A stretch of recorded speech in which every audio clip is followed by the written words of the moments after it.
E o Samuel Urban, ele traz uma pergunta muito interessante. Ele fala que trabalhou com agroecologia no Timor-Leste, o que gerou sua tese de doutorado. Qual será o papel da agroecologia nesse momento? E eu até acrescento qual que vai ser o papel dos assentamentos da agricultura familiar nesse momento de alimentar a população brasileira. Me alegro por essas questões que são fundamentais. Eu acho que, finalmente, todo o discurso que o MST vem adotando nos últimos 10 anos, de defender a soberania alimentar e utilizar a agroecologia para produzir alimentos sadios, agora se revelaram não só como uma política pontual do MST ou de algum governo, agora se revelaram uma necessidade de sobrevivência das sociedades. Então, o que diz a soberania alimentar? Diz que os governos devem usar o Estado para aplicar políticas públicas que estimulem cada território produzir os alimentos que aquele povo precisa. Na época do PA, do governo Lula e Dilma, era um programa fantástico, talvez a melhor coisa que nós tenha feito naquele período, que era um programa de compra antecipada de alimentos. O governo dizia para o camponês, para o pequeno agricultor, plante o que você quiser, desde que seja alimento. Esses alimentos que você produzir, você vai entregar em tal hospital, em tal escola, em tal quartel, em tal bairro, que tem muito pobre. Você vai com a tua nota de produtor, descreve os produtos que você está entregando, o recebedor lá, organismo público ou uma associação de bairro, assina, você vai com aquela nota no banco ou no correio e o governo te paga. Isso é uma política de soberania alimentar. Ou seja, os agricultores vão estar preocupados em produzir comida e não vão estar preocupados com o comércio ou com o supermercado. Vão estar preocupados em saber que tudo que eu produzir, eu vou entregar para o governo, mas não para o governo, uma entidade burocrática. Eu já vou entregar diretamente para a população que precisa comer. E era isso que acontecia. Para você ter uma ideia, Leonardo, naquele período do PA, nós chegamos a entregar para a Conab. A Conab era a operadora da logística.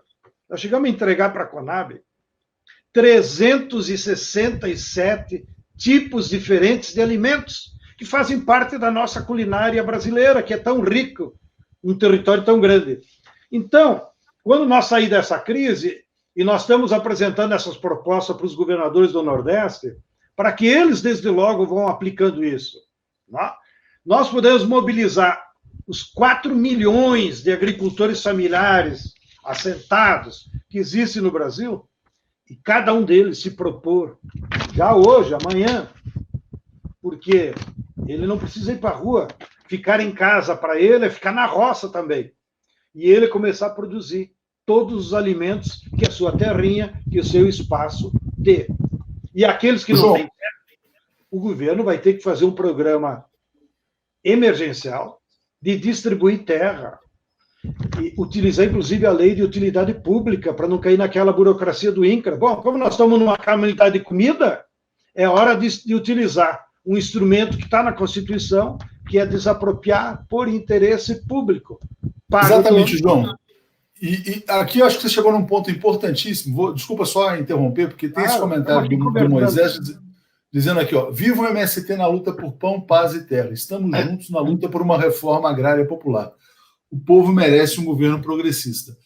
Quando você estava fora, chegaram comentários assim de que em várias cidades os preços dos alimentos estão subindo. Por quê? Porque as pessoas estão estocando, estão preocupadas, estão com medo de não conseguir comprar na frente. Então, tudo está, alho, ovo, tudo está aumentando drasticamente. Nessa questão do abastecimento de alimentos, que eu acho que vai ser uma questão central, você acha que agora a sociedade acorda, então, para a necessidade de uma reforma agrária, de uma produção, de valorização da agricultura familiar e não apenas do agronegócio? Porque esse governo, ele é o governo dos ruralistas, mas dos grandes ruralistas, não do pequeno produtor que alimenta a população brasileira. Você acha que agora pode sair uma reforma agrária voltada para o abastecimento, para a garantia de um preço estável para o Brasil, que tem a vocação para ser o celeiro do mundo? Eu acho que a questão da crise vai dar elementos para a sociedade se conscientizar. Agora, a implementação dessas medidas vai depender do tipo de governo que nós conseguir construir, porque depende de políticas de Estado. De imediato, para quem está nos acompanhando não se assustar, a Associação de Supermercados tem dito que há estoques deles mesmos nos depósitos para atender a população brasileira por mais de um mês. Portanto, não precisa correr lá no supermercado. Eles têm lá nos estoques e eles vão repondo. Agora, e num mês, nós temos uma série de produtos alimentícios que em semanas nós vamos conseguir produzir.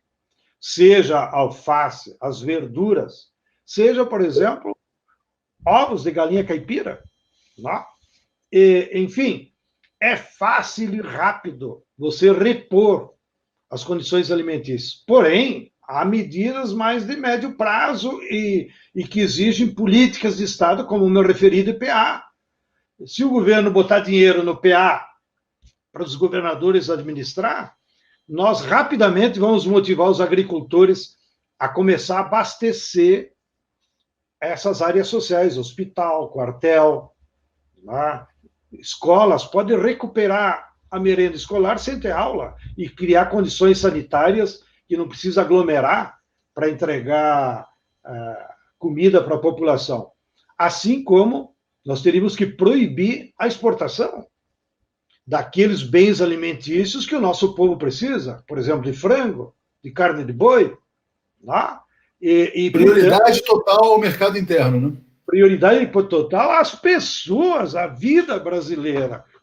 A Sadia vai ter prejuízo. Bom, o prejuízo depois vamos conversar lá na frente. Mas ela não vai ter prejuízo, porque em vez de vender o frango para os árabes, ou para ficar na especulação de não sei que multinacional, né?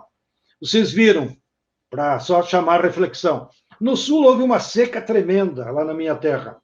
Os pequenos agricultores vão perder metade da produção de milho e vão perder grande parte da soja.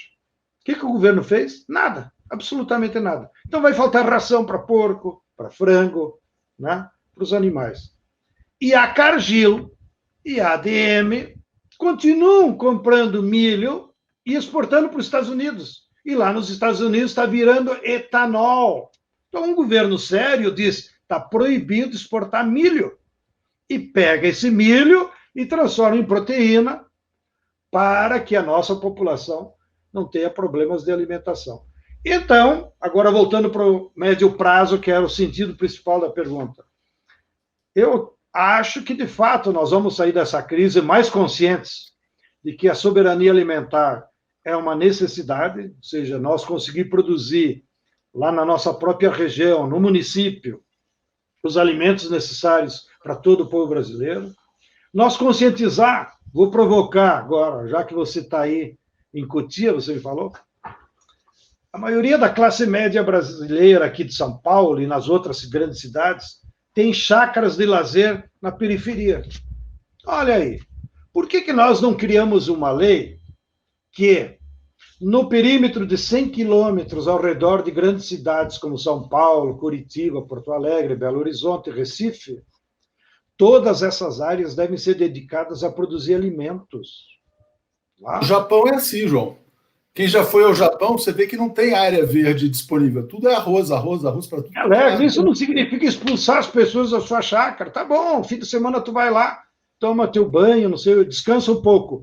Mas aquela área agrícola que tem aí, vamos utilizar para produzir hortigranjeiros, que a 80 quilômetros as pessoas trazem de moto, como eles fazem no Japão, na China, botam atrás da moto aquelas carrocinhas e tu pode levar os hortigranjeiros, as frutas, os ovos, para abastecer mesmo grandes cidades como São Paulo. Então, eu acho que nós vamos sair dessa com novas ideias, novos pensamentos e, sobretudo, do ponto de vista de macroeconômico. De novo, antes que alguém me chame de marxista.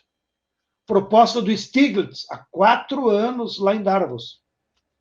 Só há uma saída para essa crise econômica que já estava anunciada desde 2008, se nós estatizarmos o sistema financeiro. Joseph Stiglitz, Prêmio Nobel da Economia. Por isso que o Papa chamou ele, para coordenar aquele diálogo com os jovens para uma nova economia de Francisco, e nós aqui do Brasil incluímos de Clara também, para incorporar o componente feminista, não só do São Francisco, que era um protetor, é um protetor da natureza. Então, nós temos que sair dessa crise com essa ideia. Não é possível mais que as energias da sociedade, a produção, a poupança nacional acabe num banco.